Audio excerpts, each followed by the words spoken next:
Ini akan menjual data DNA rakyat Indonesia kepada orang asing. Jahat bukan? Jahat bukan? Jahat sekali. Jahat.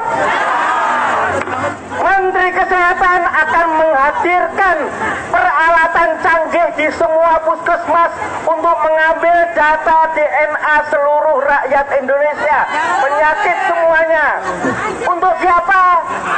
Untuk asing. DNA orang Indonesia akan dijual untuk orang asing. Tidak ada itu dalam undang-undang kesehatan. Ini kan kebohongan, Dr. Adib. Jadi kalau kita kemudian melihat itu hoax atau tidak, maka kita bisa melihat sebenarnya isi draft yang berkaitan dengan data itu seperti apa. Kalau dari pengurus ID tidak bisa mengambil, jangan-jangan memang ID-nya yang tidak mau tahu, yang penting nolak. Karena ternyata di pasal 338 ayat 4, itu pengambilan, penyimpanan jangka panjang, pengelolaan dan pemanfaatan material dalam bentuk spesimen klinik dan material biologi wajib mendapatkan persetujuan dari pasien dan atau donor. Gak ada tuh yang dibilang akan diambil, jahat itu bukan? Itu resmi nggak, Pak? Itu yang sudah disahkan.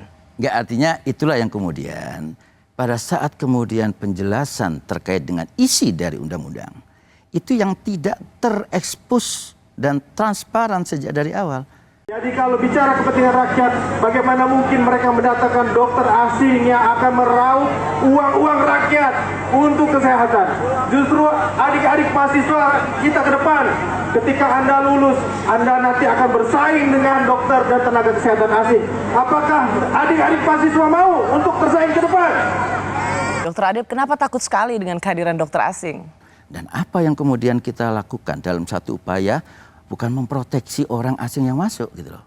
Tapi kita harus punya langkah-langkah yang kemudian kita harus lakukan dalam proses seleksi gitu loh. Apa dengan mudah orang asing akan masuk gitu Ada, loh. misalnya di pasal 251 Undang-Undang Kesehatan yang baru disahkan kemarin, dokter, tenaga medis spesialis dan subspesialis serta tenaga kesehatan tingkat kompetensi tertentu WNA, lulusan luar negeri, bisa melakukan praktek pada fasilitas pelayanan kesehatan di Indonesia dengan ketentuan permintaan dari fasilitas pelayanan kesehatan, alih teknologi ilmu pengetahuan, jangka waktu paling lama 2 tahun dan bisa diperpanjang 1 kali dan hanya untuk 2 tahun berikutnya.